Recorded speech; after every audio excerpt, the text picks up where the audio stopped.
There is a lie you have been told your entire life. You were told that being nice makes you good. You were told that avoiding conflict makes you noble. But there is a problem. If you're only nice because you are incapable of being dangerous, you are not a good person. You are just harmless. And there is nothing virtuous about being harmless. True confidence, what I call dangerous confidence, does not come from weakness. It comes from having the absolute capacity for aggression, for destruction, and for chaos, and having it under voluntary control. This is the difference between the nice guy who finishes last and the peaceful man who everyone respects. Today, we are going to kill the nice guy inside of you. We are going to integrate your shadow, and I'm going to show you the 10 steps to becoming dangerously confident. 1. The definition. Harmless versus peaceful. Let's begin by dismantling the biggest misconception about confidence and goodness. Most people operate under a false definition of what it means to be a good person. We are taught from a very young age, by our parents, by our schools, and by society, that being agreeable, quiet, and compliant is the ultimate virtue. We are taught to be nice. But I want you to look at your life honestly right now. When you are being nice, are you doing it because you genuinely want to be kind? Or are you doing it because you are afraid of what will happen if you aren't? This is the critical distinction that we need to make today. There is a massive difference between being peaceful and being harmless. Think about a rabbit. A rabbit is harmless. It cannot hurt you. It doesn't have claws. It doesn't have fangs. It doesn't have the strength to fight back. If a rabbit gets into a confrontation with a predator, it has only one option: to run or to freeze. Now, because the rabbit never hurts anyone, does that make the rabbit virtuous? Does that make the rabbit a good, moral creature?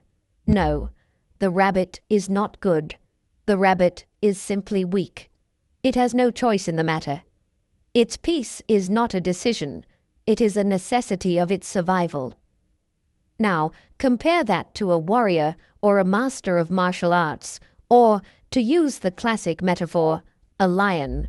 A lion has the absolute capacity to destroy. It has the power, the weight, and the weapons to cause absolute chaos. But if that lion chooses to sit calmly and let a smaller animal pass by without attacking, that is not weakness. That is peace. Peace is not the absence of power. Peace is power that is kept under voluntary control. This concept is something that Dr. Jordan Peterson has discussed extensively, and it is the foundation of dangerous confidence. He famously said, "A harmless man is not a good man.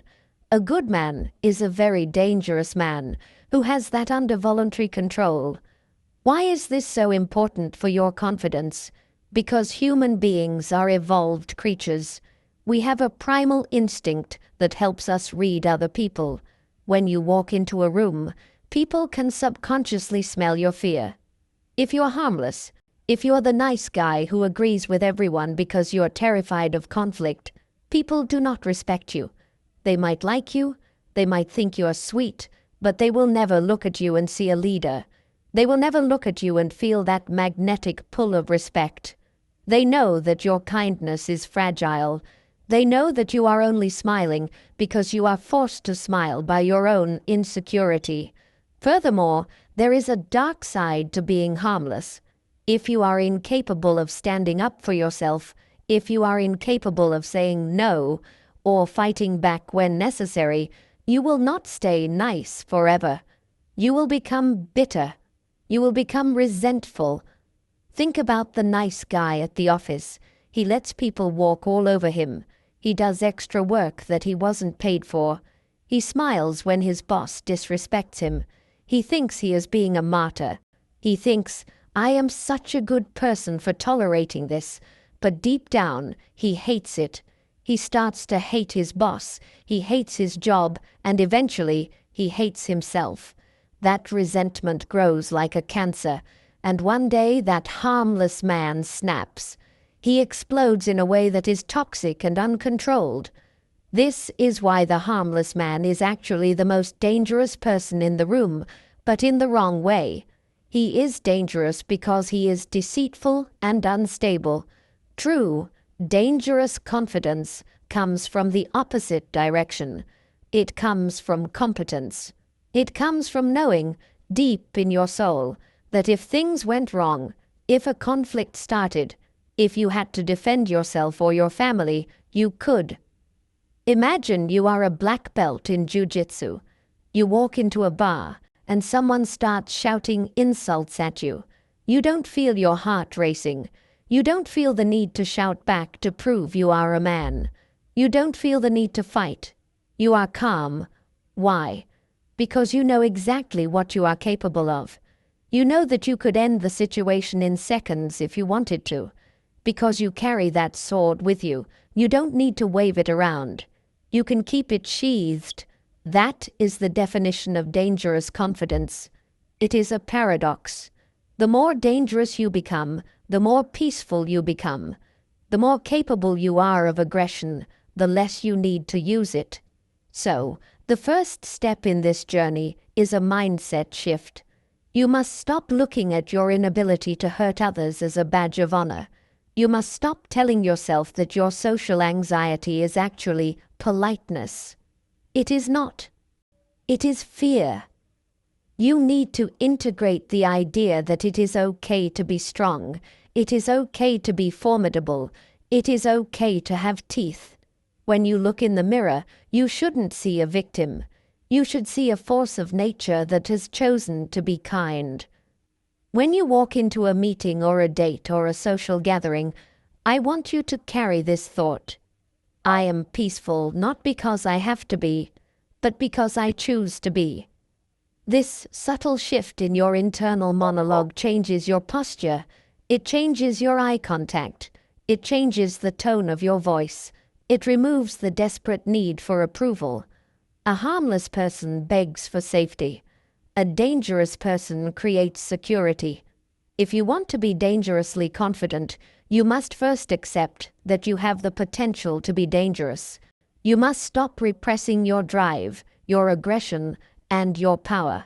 You need to find your sword, pick it up, learn how to use it, and then, and only then, put it back in its sheath. That is where the confidence lives. It lives in the metal of the sword you carry, not in the empty hands of a coward. 2. Integrate your shadow. Now that we have established that being harmless is not a virtue, we have to look inward. We have to look at the parts of yourself that you have been hiding. In psychology, specifically in the work of Carl Jung, this is called the shadow. Most people live their lives wearing a mask. We call this the persona. The persona is the version of you that is polite, that smiles at the right times, that follows the rules, and that desperately wants to be liked by society. But behind that mask, there is the shadow. The shadow consists of all the traits you were told were bad. It is your aggression, your selfishness, your sexuality, your desire for power, and your capacity for cruelty. Growing up, you were likely punished for showing these traits. If you were too loud, you were told to be quiet. If you were too aggressive on the playground, you were told to play nice. If you were selfish, you were told to share. So, what did you do? You didn't get rid of those traits. You can't get rid of human nature. You simply shoved them into the basement of your mind and locked the door. You pretended they didn't exist. Here is the problem.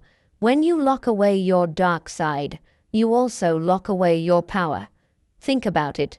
Where does the energy to succeed come from? Where does the drive to crush a competitor in business come from? Where does the passion to pursue a romantic partner come from? It doesn't come from the polite persona. It comes from the shadow. It comes from that primal, animalistic part of you that wants to win, that wants to conquer, and that wants to possess. If you completely repress your shadow to be a nice person, you become flat. You become boring. You lose your edge. You become like a sterilized instrument, safe, but lifeless. To become dangerously confident, you must open that basement door. You must stop running from your darker impulses and instead invite them to the table. This is what we call integration. Integration does not mean acting on every dark impulse. It doesn't mean you go out and hurt people just because you feel like it. That is what a criminal does. That is a lack of control. Integration means you acknowledge these feelings, you accept them as part of you, and then you channel that energy into something productive. Let's look at a practical example. Imagine someone disrespects you in a social setting. The nice guy, who has repressed his shadow, feels fear. He thinks, I shouldn't say anything, it might make things awkward. He smiles nervously and takes the insult. The uncontrolled man, who is possessed by his shadow, flies into a rage, starts a fight, and gets arrested. But the integrated man, the dangerously confident man, feels the flash of aggression. He recognizes it. He feels the monster inside him wake up, but he doesn't let the monster drive the car. He uses that surge of adrenaline to sharpen his focus. He looks the person in the eye, and with total calmness, he delivers a witty comeback or sets a firm boundary. He uses the energy of the shadow without the destructiveness of it. When you integrate your shadow, you stop being afraid of other people. This is a massive shift in confidence. The reason you are often intimidated by aggressive or powerful people is that you are projecting your own repressed shadow onto them. You look at them and think, wow, they are so dangerous, because you have forgotten that you are dangerous too. When you know that you are capable of being selfish, you are no longer shocked when others are selfish. When you know you are capable of aggression, you don't crumble when someone yells at you. You think, I know this energy. I have it too. You need to stop trying to be a perfect moral angel. Human beings are not angels. We are capable of great good and great evil. The man who thinks he is incapable of evil is usually the one who does the most damage because he's blind to his own nature. The man who knows he's capable of evil and watches it carefully is the one who can be trusted. This week, I want you to catch yourself. When you feel a surge of anger, or a desire to be selfish, or a flash of arrogance, don't shame yourself. Don't say, I'm a bad person for feeling this. Say, I am a human being with teeth. Accept the feeling. Own it. And then ask yourself, how can I use this energy constructively? Maybe you use that aggression to hit a personal record in the gym. Maybe you use that selfishness to finally prioritize your own mental health over someone else's demands. Maybe you use that desire for dominance to close a sales deal. Your shadow is the fuel. Your mind is the engine. If you cut off the fuel, the car doesn't move. If you pour the fuel everywhere, the car burns down. But if you put the fuel in the engine, you become unstoppable. You become whole. And a man who is whole is infinitely more powerful than a man who is just good. 3. Radical outcome independence. Now we arrive at the single most important psychological switch you need to flip. If you master this one concept, your social anxiety will vanish almost overnight. It is called radical outcome independence.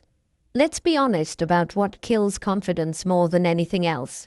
It isn't a lack of skill. It isn't how you look. It is neediness. Neediness is a repulsive force. You have felt it before. Imagine a salesperson trying to sell you a car. If you can sense that he desperately needs this commission to pay his rent, how does it make you feel? It makes you uncomfortable. You want to get away from him. You feel pressured. His desperation actually lowers the value of the car in your eyes. You think, if this car was good, he wouldn't need to push so hard. Now, imagine a different salesperson. He is calm. He answers your questions. He leans back in his chair. He gives you the impression that he doesn't care if you buy the car or not. He knows the car is great. If you don't buy it, the next guy will. Suddenly, you want the car more. You find yourself trying to impress him. This is the law of detachment. In any interaction, whether it is a business negotiation, a first date, or an argument with a friend, the person who cares less about the outcome holds all the power. Dangerous confidence requires you to sever the emotional link between your actions and the result. Most people go into a situation thinking, I hope they like me, I hope I get the job, or I hope this goes well. This is a weak mindset. It puts your emotional stability in the hands of someone else. You are giving them the remote control to your happiness. If they say yes, you feel high. If they say no, you are crushed. The dangerously confident man goes into the situation with a completely different internal monologue. He thinks, I am going to show up. I am going to be my best self. I am going to speak my truth. And whatever happens, happens. He is detached from the result. He wants the win, but he does not need the win to survive. This is why we call it dangerous. When you are outcome independent, you cannot be manipulated. You cannot be bullied. You cannot be leveraged. If your boss threatens to fire you, but you know you have enough savings and skills to find another job tomorrow, his threat has no power. You can look him in the eye and negotiate fearlessly. But if you need that job, if you are terrified of losing it, you will fold. You will submit. The ultimate superpower of dangerous confidence is the willingness to walk away. In any negotiation, the person who is willing to stand up and walk out the door is the winner. In dating, the person who is willing to walk away from a relationship that isn't working is the one who gets respect. If you signal to the world that you will stay no matter how badly you are treated, you will be treated badly. It is a guarantee. But when people know that you have standards and that you will cut them off if those standards are not met, they treat you like royalty. How do you build this? You build it through an abundance mindset. Neediness comes from scarcity, the belief that this is my only chance. Confidence comes from abundance, the belief that there are plenty of other opportunities. If you are on a date and you think, this is the only girl who will ever talk to me, you will act weird. You will try too hard. You will suffocate her. But if you think, she is great, but there are millions of women in the world. If we don't click, I will be fine. You relax. You become funny. You become charming. Paradoxically, by not caring if you get the girl, you become exactly the kind of man the girl wants. So, here is your practice for this step. Stop auditioning for other people's approval. When you enter a room, stop asking yourself, do they like me? Instead, ask yourself, do I like them? Flip the script. You are the prize. You are the one evaluating the situation. This doesn't mean you should be arrogant or rude. It simply means you are secure. You are happy with yourself before you walk in the room, and you will be happy with yourself after you leave the room, regardless of what happens in between. Once you realize that rejection cannot actually hurt you, that it is just information, not a death sentence, you become free. And a free man is a dangerous man because he acts without fear. He speaks the truth because he isn't afraid of the consequences. He takes risks because he isn't afraid of falling. Detach from the outcome. Master the art of the walkaway and watch how the world starts chasing you. 4. Comfort with tension, the silence. If you want to spot the person with the lowest confidence in the room, don't look at who is being quiet. Look at who is talking the most. There is a natural phenomenon in human psychology that you have definitely felt before. It is the fear of silence. You are in a conversation, and suddenly there is a pause. Nobody speaks for 3 seconds. What happens to your body? You feel a spike of anxiety. You feel awkward. Your brain screams, "Say something, anything, fix the silence." So, what do? You start babbling. You make a bad joke. You talk about the weather. You nervously laugh. You rush to fill that empty space because the tension feels unbearable to you. This is a signal of submission. When you rush to fill the silence, you are subconsciously telling the other person, "I am uncomfortable. I am anxious. Please accept me." The dangerously confident man does the exact opposite. He doesn't run from the tension. He leans into it. He gets comfortable with the silence. This brings us to a specific technique you need to master: the high-status pause. Most people operate on a stimulus-response loop that is way too fast. Someone asks you a question. "Why should we hire you?" Your instinct is to answer immediately, "Well, I'm very hard-working," and you jump on the answer because you're afraid that if you don't answer instantly, they will think you are stupid. But look at how powerful leaders, mob bosses in movies, or high-level CEOs behave. When you ask them a question, they don't jump. They wait. They look at you. They take a breath. They hold eye contact for 2 or 3 seconds before they open their mouths. In that 3-second silence, a lot of things happen. 1. You show control. It signals that you are not intimidated by the question. You are thinking on your own timeline, not theirs. 2. You build anticipation. The listener leans in. They value your answer more because you made them wait for it. 3. You flip the pressure. When you don't speak immediately, the other person starts to feel the tension. They start wondering, "Did I ask a bad question? What is he thinking?" You have transferred the anxiety from yourself to them. This is why silence is often called the loudest sound in the room. You need to understand that rushing is a tell. In poker, a tell is a physical action that reveals your weak hand. In life, rushing your words is a tell that you are low status. Predators move slowly. Prey moves quickly. A lion doesn't twitch. A mouse does. When you speak fast and fill every silence, you are acting like the mouse. You are twitching. So, here is your challenge.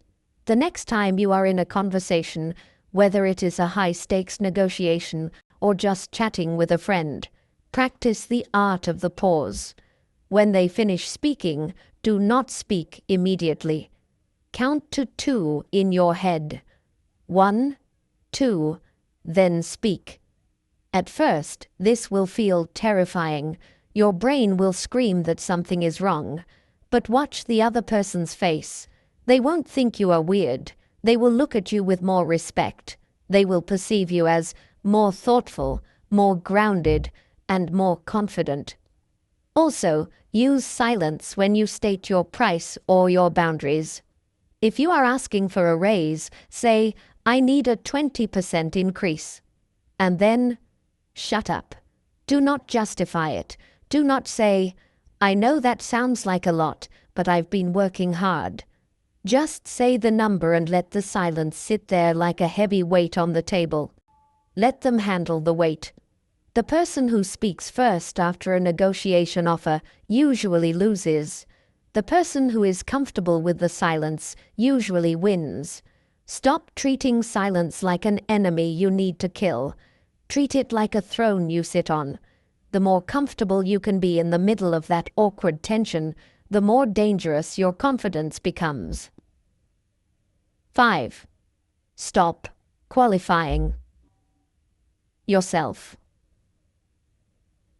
Point number 5 is where we look at the specific words you use and how you use them. This is about killing a habit called qualifying. Qualifying is when you constantly try to explain yourself, justify your actions, or prove your worth to other people. It is the verbal equivalent of a dog rolling over and showing its belly. It says, "Please don't be mad at me. Please understand me. Please like me." Let me give you a clear example. A low-status person doesn't just say, "No, I can't come to dinner tonight." They say, "Oh, I'm so sorry. I really would love to come, but I have this work thing, and my boss is being really crazy, and I'm just so tired. I hope you aren't mad. Maybe next time." Do you see the difference? The first version is a decision. The second version is a plea for forgiveness. When you over-explain, you're subconsciously signaling that you believe the other person has authority over you. You act like you're on trial and they are the judge. You're presenting evidence, your excuses, hoping they will find you innocent. The dangerously confident man does not qualify himself to anyone. He understands a very simple rule. You do not owe anyone an explanation for your life choices. If you don't want to go, the answer is no. If you like a certain movie, you don't need to apologize for your taste. If you make a decision at work, you execute it. There is a famous quote often attributed to the British Prime Minister Benjamin Disraeli, and used by many Stoics: "Never complain, never explain." This doesn't mean you should be a robot. It means you should stop seeking permission to exist. There are 2 specific ways you are likely qualifying yourself right now that you need to stop immediately. First, stop using upspeak. Upspeak is when your voice goes up at the end of a sentence. It makes a statement sound like a question. Instead of saying, "My name is John." Downspeak, finality. You say, "My name is John." Upspeak, seeking confirmation. When you use upspeak, you are basically saying, "Is this okay? Do you agree?" It destroys your authority instantly. You need to practice speaking with a downward inflection. Finish your sentences like you are slamming a door shut. "This is the plan." "I am not interested. Let's go." Second, stop over-apologizing. Some of you say sorry for things that aren't even your fault. You bump into a chair. Sorry. Someone else bumps into you? Sorry. You have a question in a meeting. Sorry to interrupt. Stop it. If you make a legitimate mistake, apologize once, fix it, and move on. But do not use sorry as a filler word. It is a submissive verbal tick. Instead of saying, "Sorry I'm late," say, "Thank you for your patience." Do you feel the shift? The first focuses on your failure. The second focuses on their virtue. It keeps you in a position of strength. The psychology behind this is fascinating. Human beings are social flock animals. We look for the alpha, or the leader, to tell us what is true. If you act like you are unsure of your own decisions, everyone else will doubt you too. But if you state your opinion as an absolute fact, without explaining or qualifying it, people will naturally assume you are right. This is often called the reality distortion field. When you stop qualifying yourself, you become mysterious. People start wondering, why is he so sure of himself?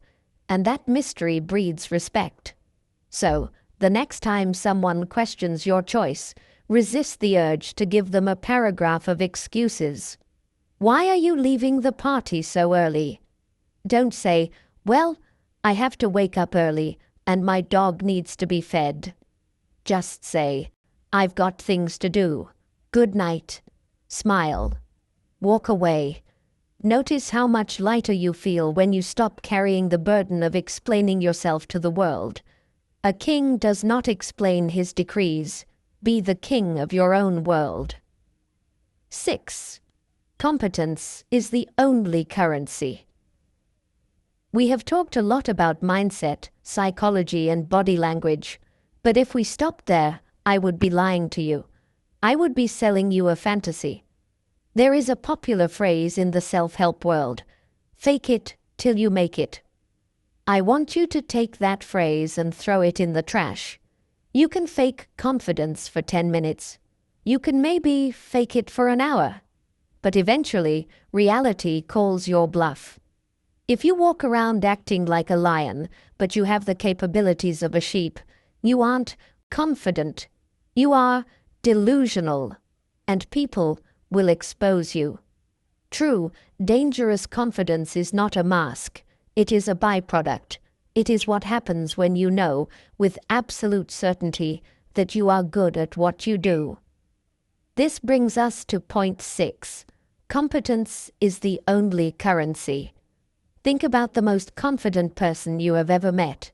Maybe it was a mechanic who knew exactly what was wrong with your car just by listening to the engine. Maybe it was a surgeon. Maybe it was a veteran soldier. Did they have to shout? Did they have to posture or try to look cool? No. They were quiet. They were relaxed. Why? Because they had competence. Your brain is a survival machine. It is designed to keep you safe. If you are incompetent, if you have no skills, no discipline, and no strength, your brain should make you feel anxious. That anxiety is a warning system. It is telling you, be careful, you are weak, you are going to fail. You cannot trick this system with positive affirmations. You can stand in the mirror and shout, I am a champion, 1,000 times. But if you have never actually won anything, your brain knows you are lying. The only way to build lasting, dangerous confidence is to give your brain proof. You need to become undeniably good at something. It doesn't matter what it is. It could be coding, it could be kickboxing, it could be sales, it could be playing the piano. When you master a difficult skill, 2 magical things happen. 1. The competence-confidence loop. When you struggle with something difficult and overcome it, you prove to yourself that you are capable. You stack a win. The next time you face a challenge, your brain remembers, hey, we solved that hard problem last week. We can probably solve this one too. Confidence is simply a reputation you have with yourself. If your reputation is that you quit when things get hard, you will have 0 confidence. If your reputation is that you figure things out, you will have infinite confidence. 2. The halo effect. This is a psychological superpower. When you become a master in one area of life, people automatically assume you are competent in other areas. If you are a black belt in jiu-jitsu, people will respect your opinion on business or politics more than they should. Why? Because they respect the discipline it took to get that black belt. They see you as a high-value man. Competence in one area bleeds over into everything else. If you are dangerously fit, you will walk into a business meeting with more confidence, even though fitness has nothing to do with the meeting. You carry the aura of a winner. So, if you are feeling insecure right now, stop trying to fix your mindset. Go fix your skill set. Stop watching videos on how to be confident and go do something difficult. Go to the gym, read the books, practice the craft, put in the hours.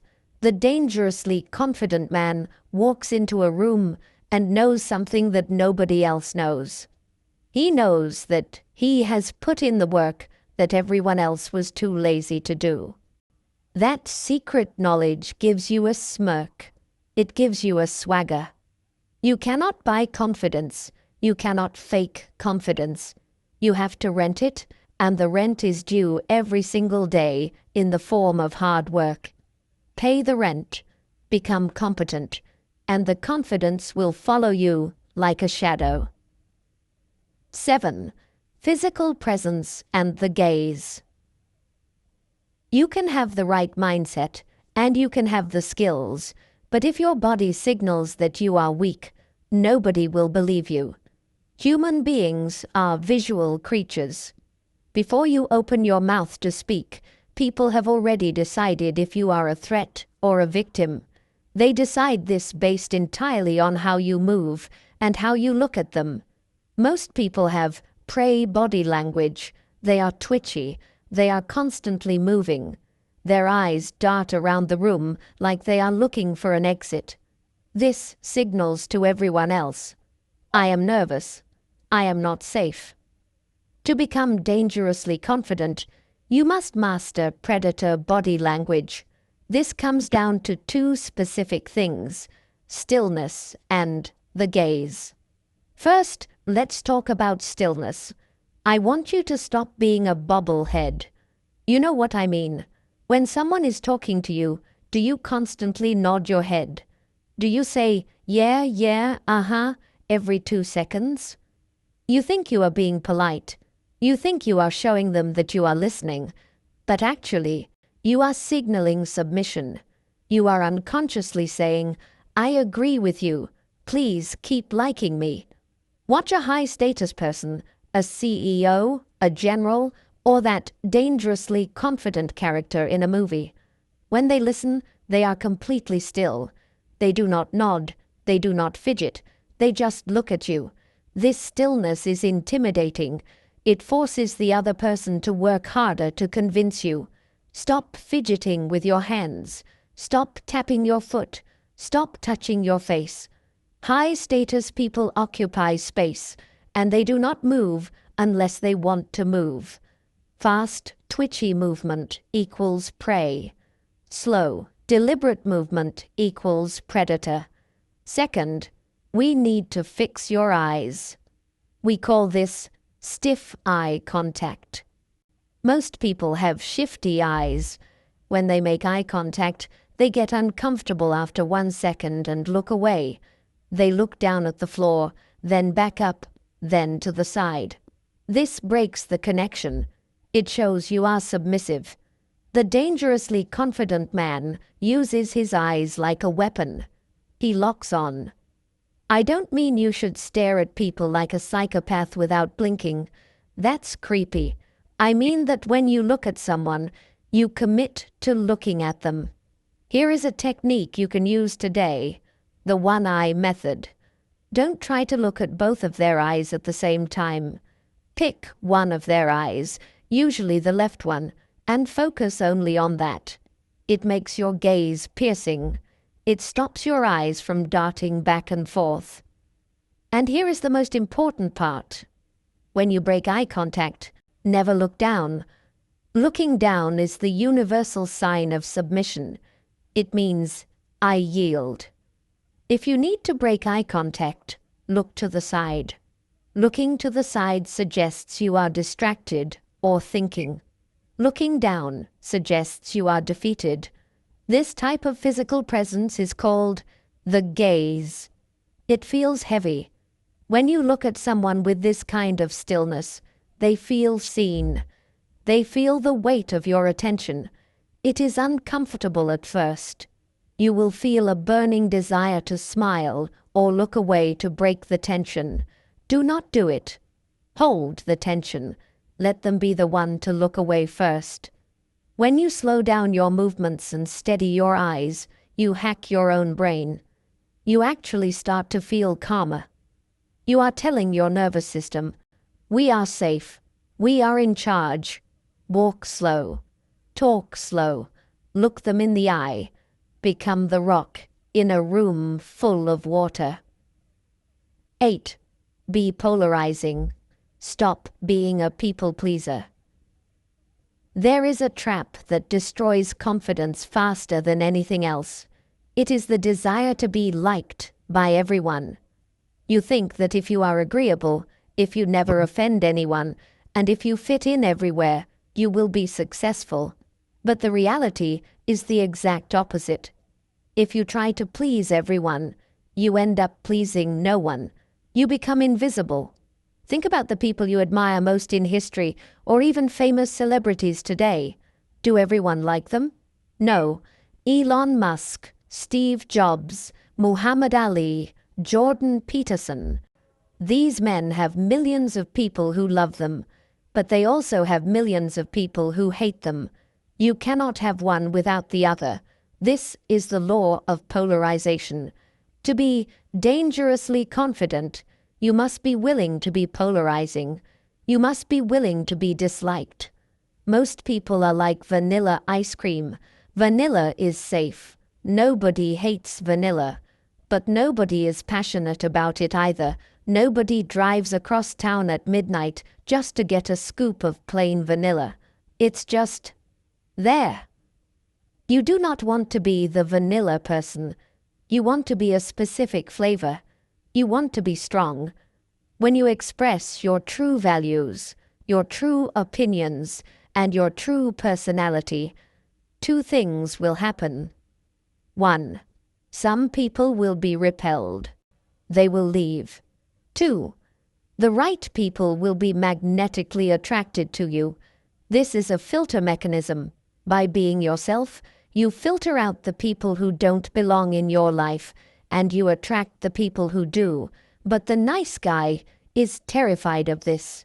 He creates a fake persona for every person he meets. With his boss, he is a serious worker. With his friends, he is a joker. With his mother, he is a saint.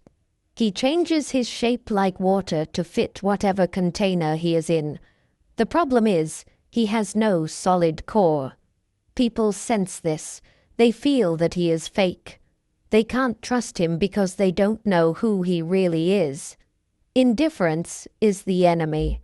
Many people think that hate is the opposite of love. It isn't. The opposite of love is indifference.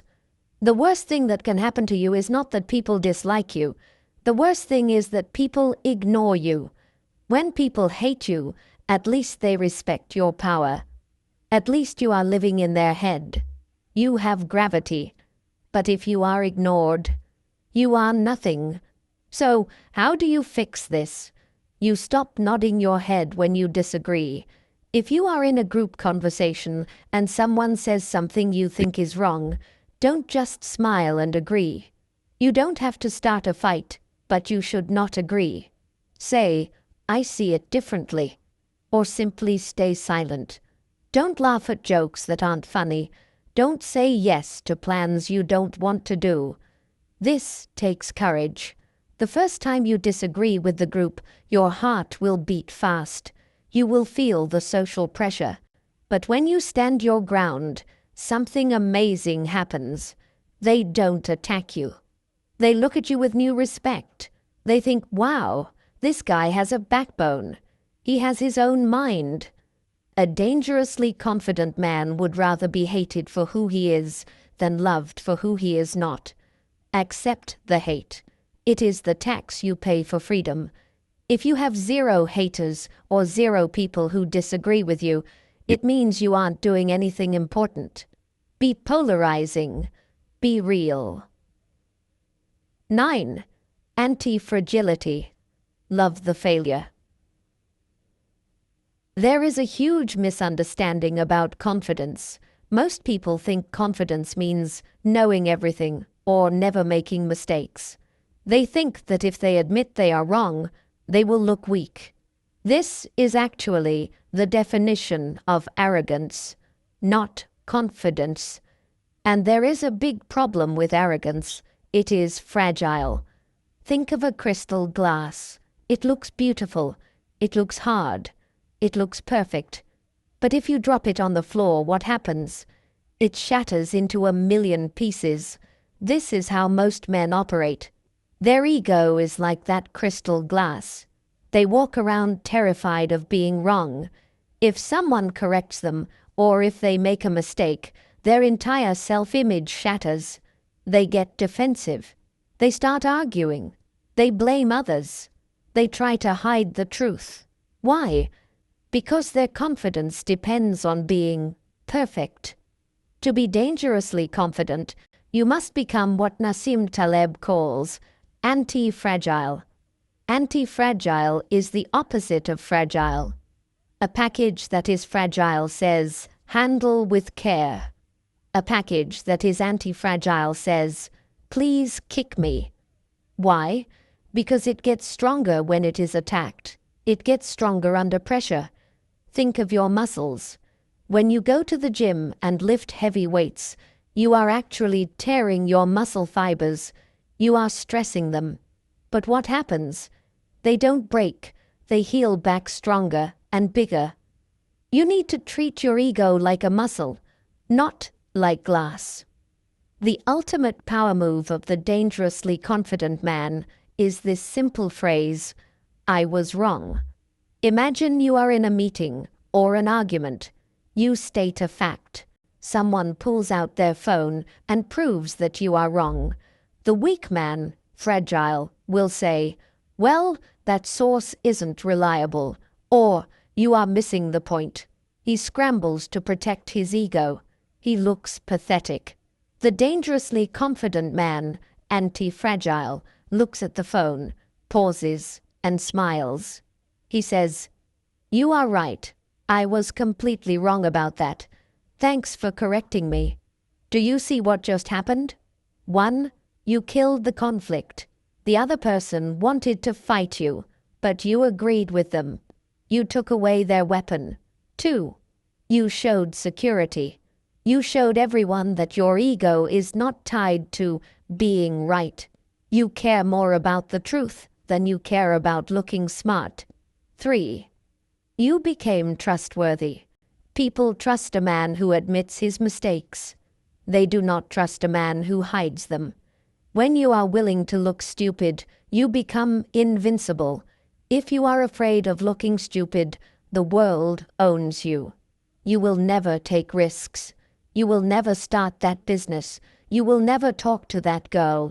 You will stay in your safe little box because you are terrified of the fail. But if you adopt the anti-fragile mindset, failure is just data. You try something, it fails.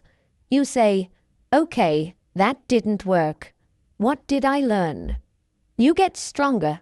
Stop trying to defend an image of perfection. It is exhausting, and everyone knows it is fake anyway. Own your flaws. Own your mistakes. If you trip and fall, don't look around to see who saw you. Stand up and laugh. When you are comfortable with being wrong, nobody can hurt you. You have removed the buttons they use to push to control you. 10. The mission above all. We have arrived at the final step. You can master body language, you can learn to control your shadow, and you can practice silence. But without this last point, none of it matters. If you want to know the real secret of the most dangerously confident men in history, it is this. They are too busy to care what you think. This is point 10, the mission above all. Most people suffer from insecurity because they are drifting. They have no direction. They have no central purpose in their life.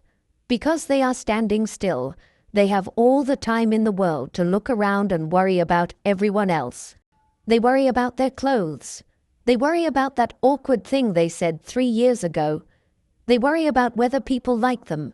Imagine you're driving a car at 100 miles per hour toward a destination you absolutely love. Are you looking out the side window to see if the other drivers are judging your car? No. Your eyes are locked on the road. You're moving too fast to care about the noise.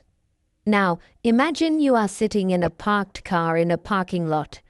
Suddenly, you become very aware of everyone walking by. You feel exposed. You feel self-conscious. Motion creates confidence. Purpose creates invincibility.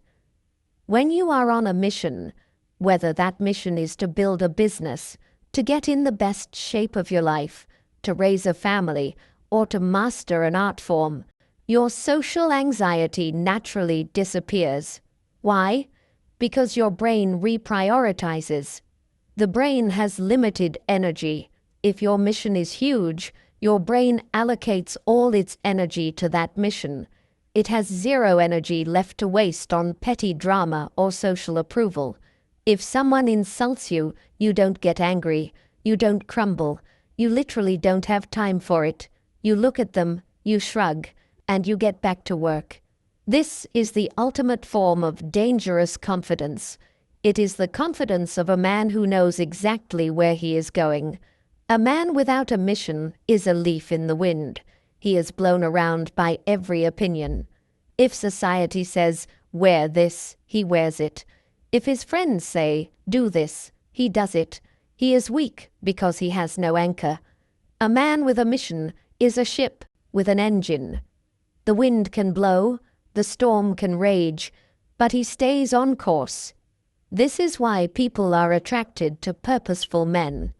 In a chaotic world, everyone is looking for someone who has a plan. When you walk into a room with that focused energy, people naturally want to follow you. They feel safe around you because you look like you know where you are going. So, if you feel insecure, do not just try to act more confident. Ask yourself, what am I living for? If the answer is, I don't know, then that is your problem. Not your eye contact, not your voice. Your lack of purpose is the disease. The insecurity is just the symptom. Find a goal that scares you. Find a goal that demands your total focus. Throw yourself into it. When you are obsessed with your own potential, you will realize something amazing. You stop caring if the world is watching because you are too busy watching your own progress. To become dangerously confident, you must integrate all these things. You must be peaceful, not harmless. You must own your shadow. You must gain competence. You must be willing to walk away. And above all, you must have a mission. The world does not respect the man who asks for permission to exist. The world respects the man who builds his own reality. Stop waiting for confidence to fall from the sky. Confidence is not a feeling. It is a byproduct of how you live. Go out there, be dangerous, be peaceful, and get to work.